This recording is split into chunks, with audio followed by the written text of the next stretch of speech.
What was going on internally for you to do something you hated like that at that level? So of course it's a competitive thing, like choosing the branch, Marine Corps, like choosing the competitive things, but ultimately respecting her too. Like I still love her. We're best friends now. So competing with her, but yes, also competing with myself. Like if she can do it, then I definitely can do it. Like we can do it together. I don't know. It just kind of grew.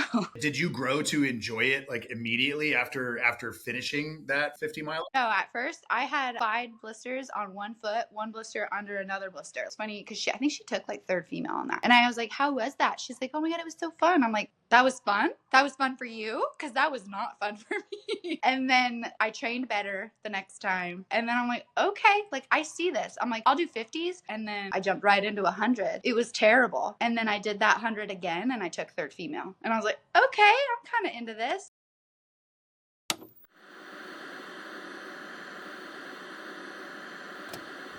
Is that much of it? That's not much of a change for you, right? My name is Kerry Kite. I used to load bombs in the Air Force, and now I'm a writer, a filmmaker, and an entrepreneur.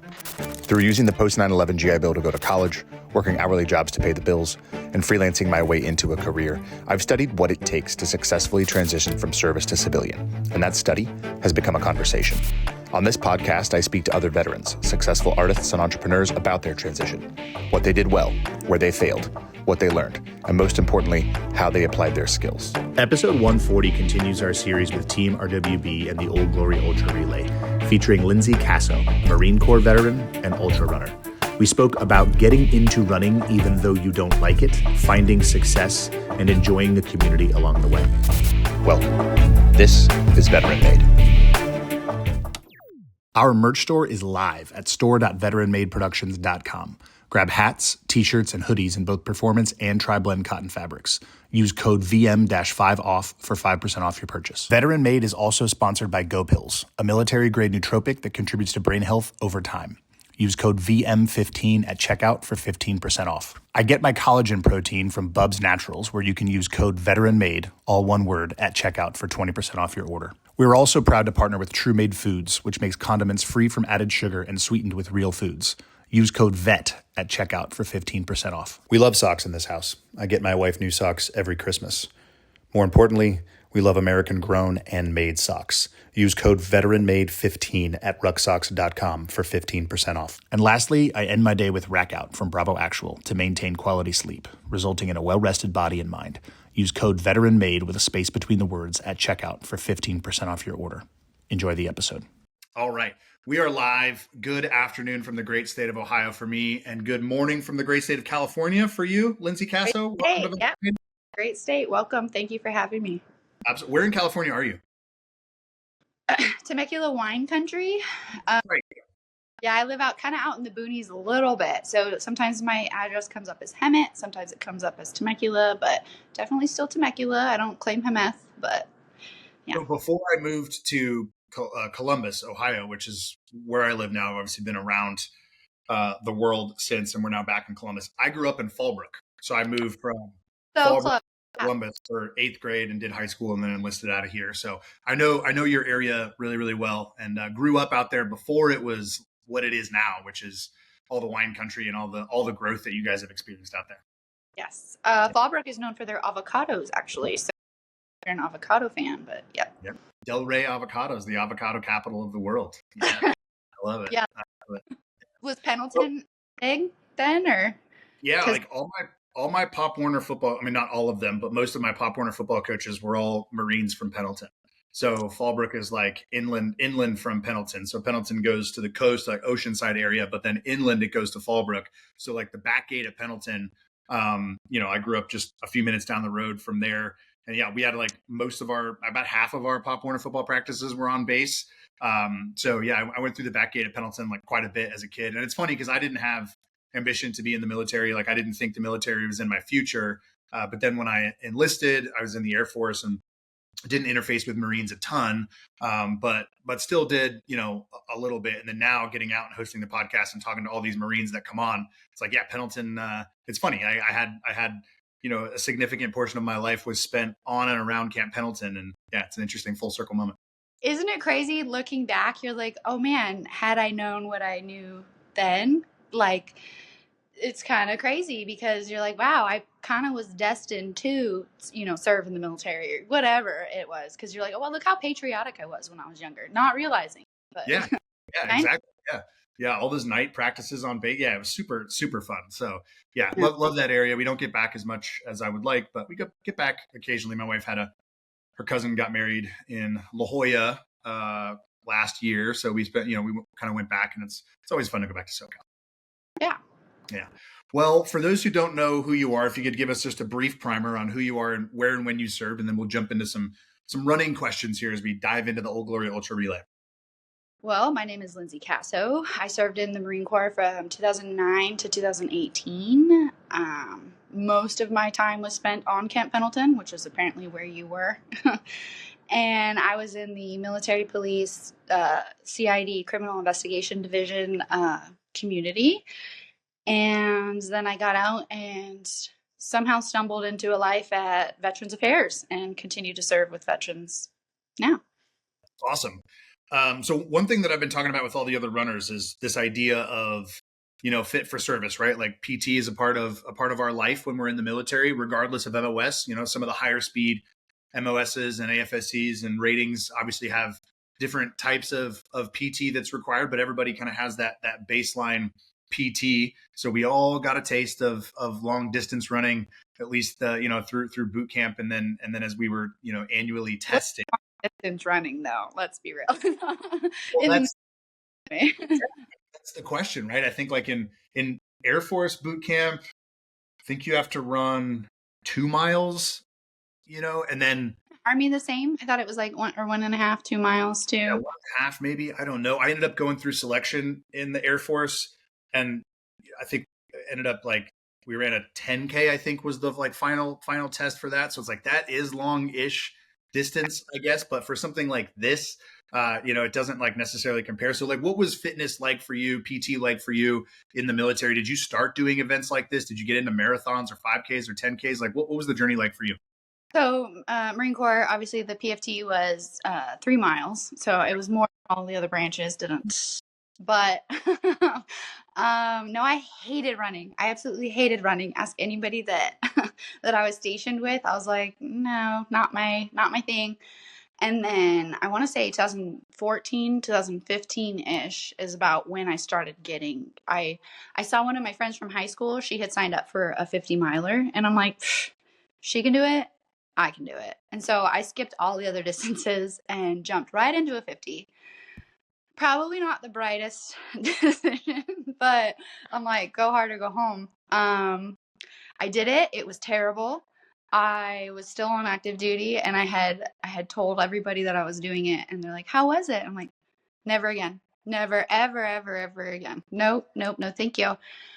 And then in 2015, my oldest brother got into a car accident, and he was paralyzed.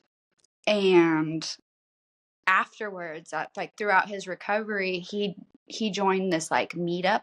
Like it's like you meet for like common goals or something like that. And I'm like, man, he did what was it? It was like a trivia night. And I'm like, if you can meet 5 strangers for a trivia night in your condition, I can go meet some strangers in the wilderness and go run with them. And so then I joined a running group, signed up for more 50s, whatever. It escalated.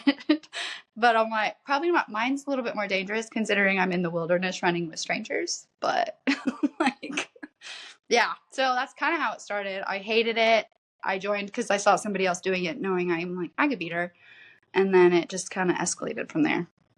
Yeah. So, I mean, if you hated running, was it a competitive thing, with this person, or was it a competitive thing with yourself? Like, what made you want to make the jump of, I hate this thing, but I saw this other person do it at a perceived elite level, so I'm going to quickly close that gap? Like, what was going on internally for you to do something you hated like that at that level?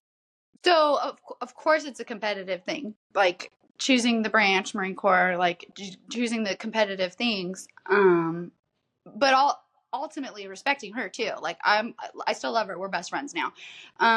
So competing with her, but yes, also competing with myself. Like, if she can do it, then I definitely can do it. Like, we can do it together. I don't know. It just kind of grew. Did you grow to enjoy it like immediately after finishing that 50 mile? No, at first I have 5 blisters on one foot, one blister under another blister. Like I was like, oh my, like, and I asked her too. It's funny because I think she took like third female on that, and I was like, how was that? She's like, oh my god, it was so fun. I'm like, that was fun. That was fun for you because that was not fun for me. Like, and then I trained better the next time. Like, and then I'm like, okay, like I see this. I'm like, I'll do 50s. I'll never do 100 because I watch her go and do 100, and I'm like, I'm never gonna do that ever. And then I'm like, okay, well maybe. I didn't do 100K. I jumped right into 100. It was terrible. And then I did that 100 again and I took third female. And I was like, okay, I'm kind of into this. Like, yeah. So what was it for you that was driving, like, two-parter, driving the enjoyment of running? Or maybe you're like Johnny and you actually hate running and you just do it. So, but what drove the enjoyment of the running? And then what drove, and I know it's competitiveness and like competition, right? But like drilling down on competition, like what drove you to continue to close the gap between participating and taking third female and like working? Community. It's honestly, if you just think about it, it's the community. Like everybody is so positive and like just, of course you have your friends that are like, why are you sucking? Stop sucking, do better. But that's also part of it, like pushing you to do better because the community is so positive and everybody, hey, good job as you're passing them, or even they're passing you, hey, you're looking great. Like, is there anything that you want at the next aid station? Whatever. Like, there's just, you build some bonds with some of these people that at some of the race, like one of the races, I met this chick who was just, she happened to be, her crew was next to me and I met her and now she's crewing me for Badwater. Like, and I wouldn't have met her if I hadn't ran that race and we hadn't kind of started talking and sharing stories on the trails. And yeah, it's pretty much the community. Yeah, community keeps coming up. Obviously, it comes up through the lens of Team RWB as an organization because they're building community through fitness, right? At the local level, the regional level, nationally. But each runner keeps talking about the ultra community or the endurance athlete community. And as you're describing it, it's funny, you all talk about these events, right? Like when we were down at UHP back in December, shooting some initial footage for this, we were like, you guys are all talking about Badwater. And where are you guys going next week? You guys are all running in something next week? I'm running in Cape Fear in a couple days. Cape Fear. Yeah. You guys are all talking about these races and like it's a known thing, right? Like it is truly a community of people. What do you think happens on the trail, on the road to build that? Like what is building that community? Think about it, like suffer. So think of how you bonded with your friends whenever you were in like a terrible, hard place. And it's terrible at the time, right? Like it could be dangerous at the time. I know that you were talking about being somewhere and mortar started dropping. And that's terrifying, right? So whoever you were with at that point, you guys were able to maybe talk about it, can release, like, I'm sure it releases anxiety, just be like, hey, remember when that time it was so terrible and we, and you laugh about it now because you survived it and you got past it. But like at the time it was, like it was probably difficult. You're going up a hill and you're all power walking up the hill and you're like, wow, this sucks. I'm in pain. This is hurting. Like, why are we doing this? This isn't fun. And then you get to the top and you're like, wow, look at this pretty view. Like, let's go down the hill and yeah, have a good time. It's like this bonding through the suffering. Yeah. What do you think it is about shared suffering that bonds humans together? Oh man. You guys can kind of articulate like what you're it's like a common ground of what you're feeling at that time. Just I don't know. I think that's the question, right? Like, I don't know. What do you think? Like, why do you think people bond? Like, I don't think there's anybody that's closer than like a unit that deployed together that went through hard times together. And then when they come back, they still communicate, check in on each other. Like, yeah. Yeah. I mean, I think it has to do with the limits that are pushed, right? And if you push limits by yourself, there's a certain amount of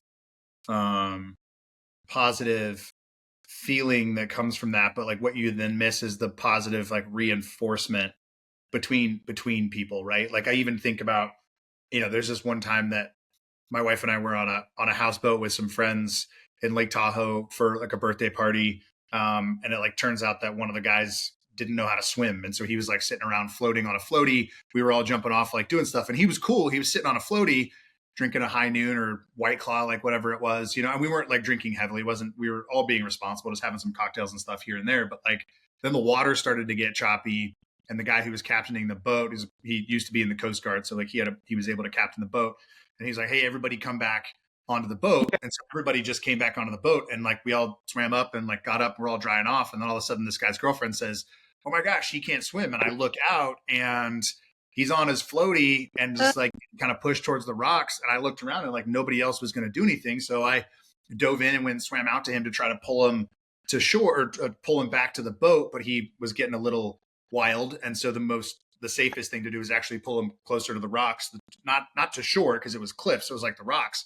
So like I pulled him out there, and then long story very short, my wife ended up diving in and like bringing another floaty and some ropes and stuff like that. And then we got him back to the boat together. And like, that was an extremely bonding experience for us because yeah, we saved this guy's life, but like we also weathered the danger ourselves, did it together. And then it was like this bonding thing that you're right. It's like really hard to actually explain because it just happens. It's biological, it's emotional, it's chemical, it's all of those things. And I think maybe in a society and culture that we have right now that's very digital, which is great because you and I can talk from 2 different states and 2 different time zones. That aspect of it is great, but we're all living in a digital world. We're not necessarily living in the real world that comes with real danger and real endurance and real. You're saying you're like, yeah, like being with each other, being present, potentially having a life on the line, like it ups the stakes. And yeah. The risk and the stakes are real. Mm-hmm. So what got you involved with Team RWB as an organization?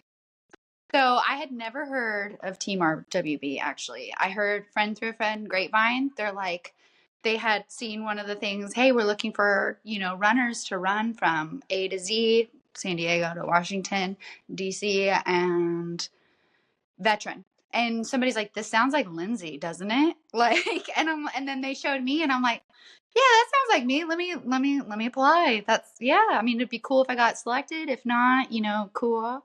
So I filled out, I think it was like a Google Doc sheet or something, filled it out. And then like the next day or the day after, I get an email from JJ, and he's like, hey, are you available for an interview? And I'm like, hell yeah, I'm available. And so I meet him, and he's like, gives me the rough synopsis of RWB. He's like, have you ever heard of us? I'm like, no, unfortunately, like never. Sorry, full disclosure.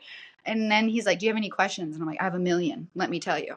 And so I had just ran, I think, Keys 100. And so I was like, are we running on freeways? Somebody just got hit on the freeway during that race. Like how are we doing this logistically? And he's giving me the answers, and I'm like, okay, last question. I'm like, where do I stand on am I going to get selected for this, or should I move on?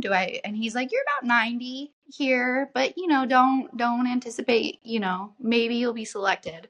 And he's like, you'll find out in September. And I'm like, okay, like, sounds good. And then I started emailing come September. I'm like, hey, did I get selected? Am I part of this? Like, and he's like, you're selected. I was like, yay. But it was kind of just by chance, luck, if you have it. Yeah, so that's cool. So like this big event is the first one that you're doing with involvement with the organization. Yes. And I mean, since we got to meet up in Arkansas, we got to meet up with the team a couple times. I would consider those RWB meetups now, but it was because of the relay that I got kind of pulled in, and now I'm pretty much addicted. Like, I'm like, all right, I'm into it. I like it. I love it. Yeah, so that competitive fire is like running through this for you. You're like, I heard about this. Somebody said it sounds like me. Let me apply. And you had all these questions ready, and then you kept following up. Like for you, is that what drives you still to run? Is competitiveness? Like what drives you to run? I happen to be semi good at it. I would say now, sort of, to distance, I would say. I've gotten better at distance, learned a lot through hard times. Yeah, competitiveness, but also just like the bond of it all. Like, it's usually ultra running is a singular, you're by yourself, maybe you have a crew helping you, but it's all about you. Whereas this kind of throws a wrench in it because now it's 12 of us. And so 4 of us in particular for the team.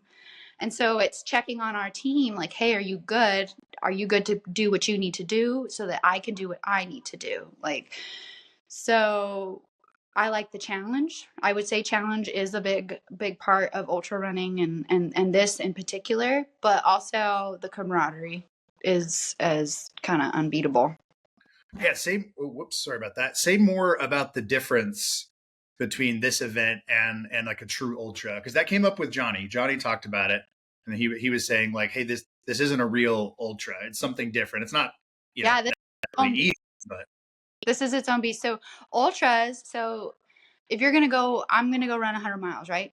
I'm gonna run 100 miles, like just me. And if you have a crew to support you, they're there to give you food, water, shoes, socks, whatever you, tough love or sympathy, depending on what you need at the aid stations. But this relay it's not an ultra, kind of, if you think about it. So yes, you are doing multiple days of distance, sort of, but it's a team effect, like it's not just you anymore, which there aren't really that many. There's a couple races that you have to run with a teammate and you have to stay together, but it's just like 1 or 2 other people. This is 11 other people for the 12-person team. Like it's a whole nother beast, which is so cool in itself. And that's why we're setting the record, and we're going to hopefully, do really well and make it competitive so that nobody beats us for at least a little bit, like carrying the flag. So how does that affect your training physically, and then how does that affect your outlook and your mindset mentally? The differences. So the training, I would say it probably makes me push a little harder just because I know there's other people depending on me. It's not just me anymore. But also you have to know not to hurt yourself. And yeah, all these other people are depending on you to take care of yourself and be the best person for the team, not just yourself. So it's different in that aspect. Whereas if I were to go out to 100, it's me feeling it. And then if I'm hurt or whatever, then I can be like, hey, DNF, like I'm not going to finish. Like it's just, but I can't do that here. Like you're in it. Don't hurt yourself, because if you hurt yourself, you're hurting the team. It's a team aspect instead of just myself. So who's on your team? Which team are you on? I'm on Team White. So I got Jason, Jordan, Pete, and who am I? Me. Yeah, I was like, who am I? You're the 4th. Yeah, but Roel is our crew chief, and so he's going to kind of circulate throughout. So, yeah. Yeah. So how's the communication going at large with the group of 12, but then specifically for Team White? How is that communication going? How are you all sharing tactics and strategies, training, information? What's that communication cadence like? How's it going? So we're all on Strava, as Johnny loves. We're all on Strava. So everybody's able to see our stats or whatever. But I mean, like Johnny says too, like Strava does and everything. I don't log all my stuff on Strava.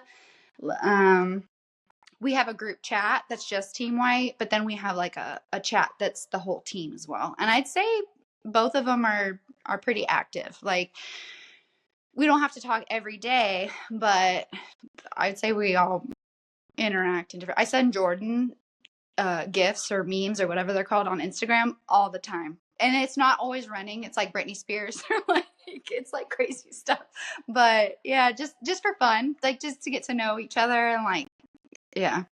How's that camaraderie and that bonding going? I don't want to say outside of the running, because it's not removed from the running completely, because you guys are all on this team, but like you mentioned it earlier and others have talked about it. What's the camaraderie and the community building and the team building really like? Like, what's it feel like?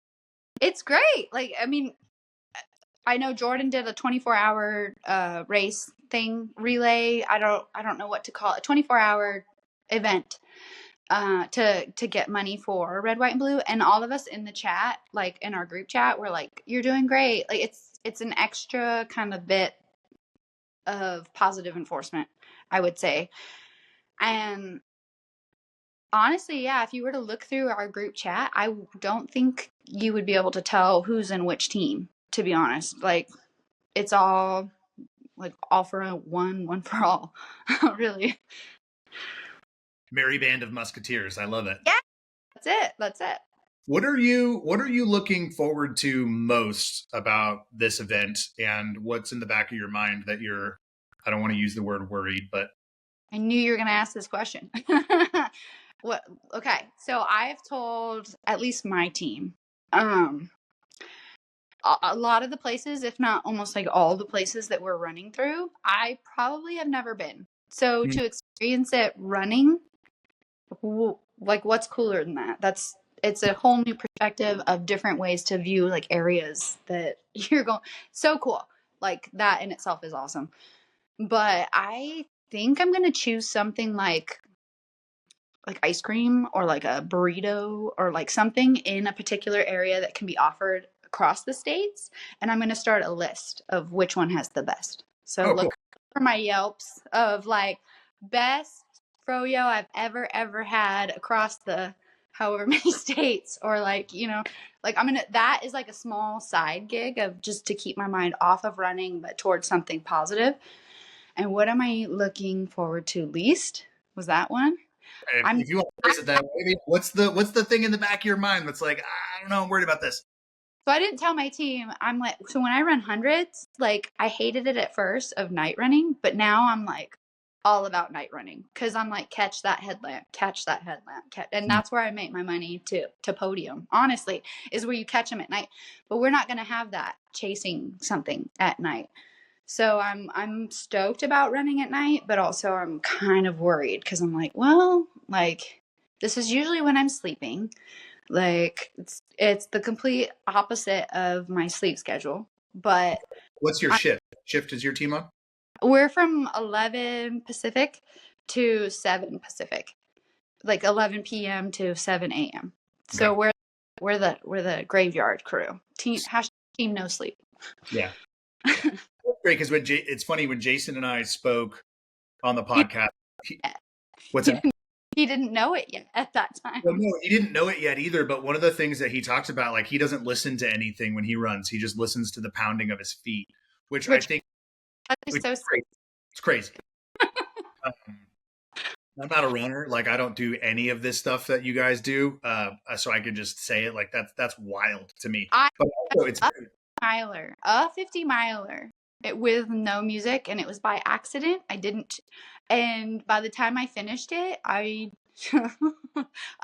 my brain, I don't know how he does that, especially hundreds. He did no, thank you. Yeah, it's wild. So I think running at night will be interesting for him. Probably a good thing because he's not going to be distracted by anything. He'll just be like running. But think about that though. So you're in your head, am I going fast enough? Is the team like, I don't know that when we did the time trial, we got to the nighttime and the car was behind me. I'm like, are they like, I go into it like, are they looking at my stride? Did they notice that like do I have like a weird step? Like I started, and I had music. So I'm like, I don't even know how he does that. What do you listen to? What kind of music when you run? A little bit of everything. 80s rock to I've already started we had an Old Glory Ultra, like we announced like one song, but I've already made a playlist of Old Glory Ultra. This will be Lindsay's playlist. So if they ever ask for it, I'm here, I'm ready. I'm like, here you go. I love it. Yeah. So I want to start to wrap things up here. What does this event mean to you? I've been asking the runners. We're starting off at the USS Midway in San Diego, running across the entire country to land at the National Mall in Washington, D.C., at the future site of the Global War on Terror Memorial. You've already mentioned you're running through cities that you haven't been to, and you're running across the country individually for portions, but as a part of a team. What does participating in this event mean to you? It's bigger than myself. Like, it's like, how did I get selected for this? It's so cool. Like, I don't know. Like, what does it mean for me?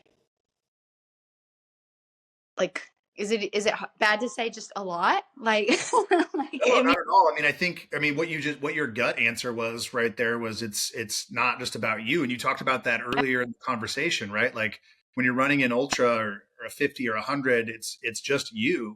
And now you're a part of this team and doing it together, and you're relying on them and they're relying on you, I think a lot covers all of that. Like it's so much, but like I say that my job is easier too, because they're like, we just want you to show up and run. And I'm like, that's great. Like, what else do you need? And they're like, we already have your logistics of your hotel, your RVs, the gas, the food, the media that you're gonna have to, like, all of these, like, so yes, it's easy. I think that the running part is the easy part. All the people behind the scenes, all of the logistics, it's like, oh, I didn't even think about that. That is a lot. Yeah, you guys are doing a lot. And I'm grateful that I'm not doing that, like that part. Like, you just want me to show up and run and answer some questions. I could do that for you. It's impressive too, like the people that have been included in this. Yeah, the support staff is that's actually one of the elements of the story that we're going to tell through the documentary that has become, I don't want to say the most interesting to me, but it's become more interesting to me as we get closer to the event and as I've had all these conversations than I initially thought that it was going to be, because all of the logistics and the support, right, it mirrors a campaign, right? It mirrors it, right? There's that kind of one-to-one framework that we can use in military speak, but it truly is like a full support group. And so the story and stories that are going to emerge as you all accomplish this is going to be fully integrated. It's, yes, you're doing your part, you're running, right? But then everybody else is integrating together to accomplish this goal and set this world record. It's kind of staggering, to be honest with you. Well, yes, and yeah, okay, you're running. It's like, but I'm not just running, because when I stop, so I run my 8-hour shift, right? And then there's 16 hours off, and it's like, well, where do I go now? And somebody's already gotten our room, done what they could to try to make it as comfortable as possible, and gotten food, and like, it's like, and so you're kind of like, wow, you did all this for me. And it's not just for me, obviously, but it's like, oh, that's so sweet. Like, so you just want me to run? Like, that's it? All right. Like, it's so cool. It's very cool. That's great. I love it. All right, we're obviously going to link out, as we do for each episode, to Team RWB's Old Glory Ultra Relay page for folks to donate and help with the fundraising efforts. But Lindsay, where can folks find you on social, Strava, all those good things to follow along for your journey?